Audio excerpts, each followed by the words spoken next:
Hi everyone, I'm Chloe with Inland Cancer Now at the IU Simon Comprehensive Cancer Center.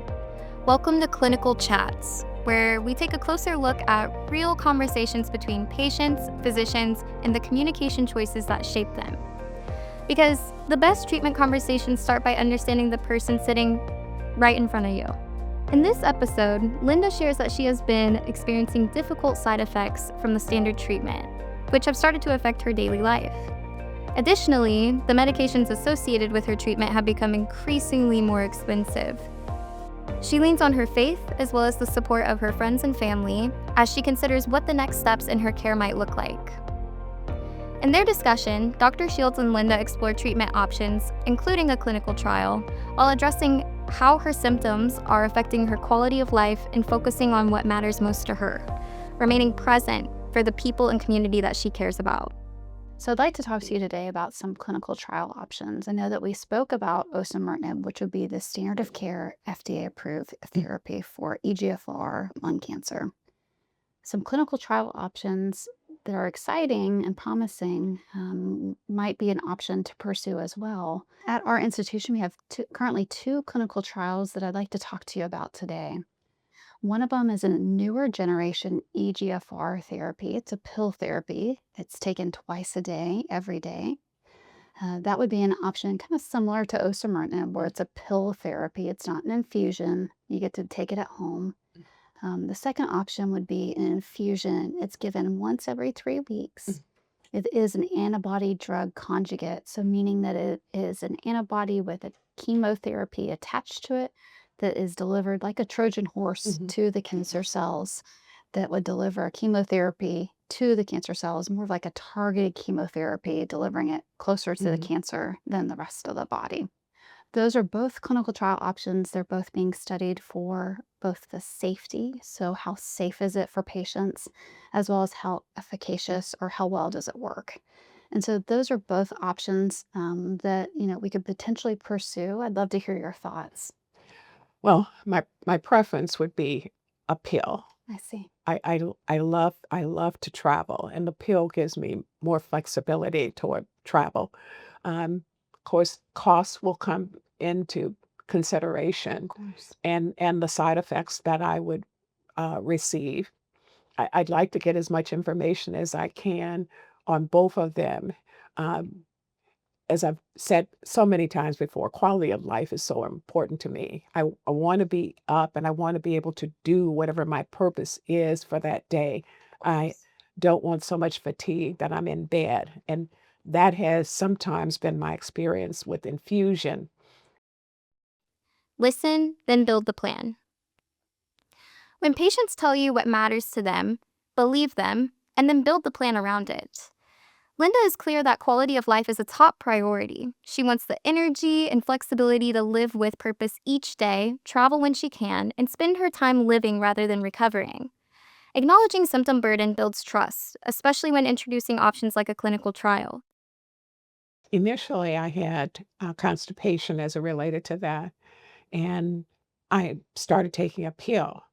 But then I consulted a nutritionist, and she suggested a change in diet, and when I did the change in diet, I didn't need the pill anymore. And when we think about side effects, a lot of these may be anticipated, but they're being studied. And so, with an EGFR therapy, similar to osimertinib, we Mm, might be able to anticipate some of the side effects that might be related to the EGFR protein, like skin, hair, and nails, mhm, fatigue, yes. diarrhea, rash. Mhm.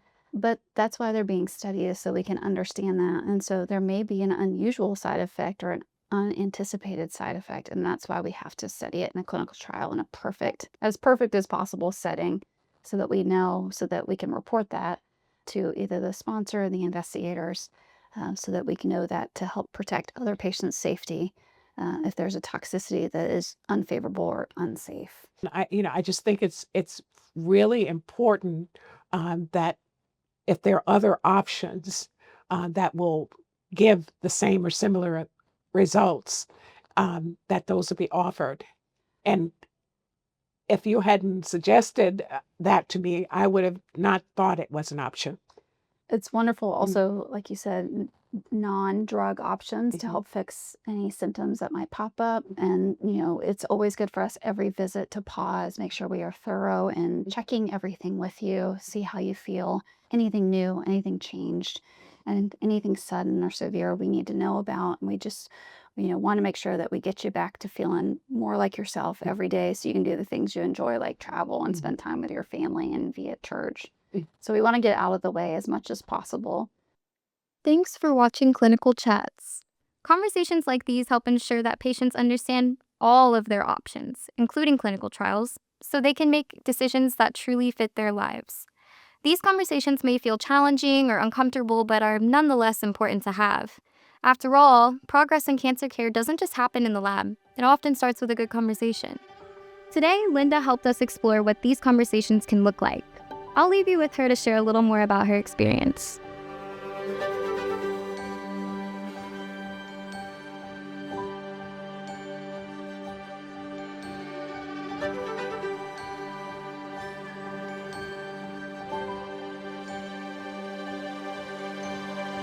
I'm Linda Johnson, and I'm fortunate to be able to celebrate my 80th birthday on October 18th of this year.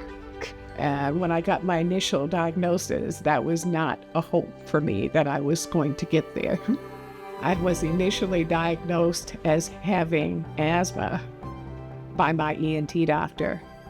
And I excused him because I don't know how the radiologist was able to see that small nodule between my lungs, but they noted it and made a notation on it after a drunk driver had hit me the day that I was supposed to leave for a research project in South Africa, and I would have been gone 3 months. So in essence, he really helped save my life. I was at stage 2 in 2017.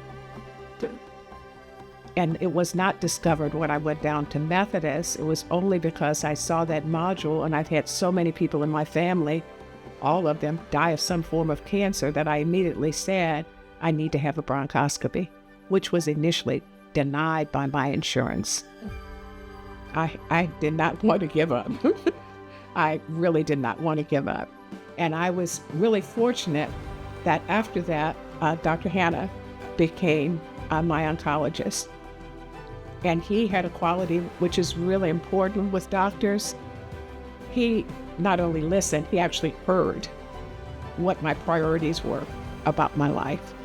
If that drunk driver had not hit me and I had not gone to IU West, I would have been in South Africa for 6 weeks with a cancer that was already at stage 2 when I got on the plane. And I would have thought that my difficulty breathing and fatigue was due to my asthma and the weather.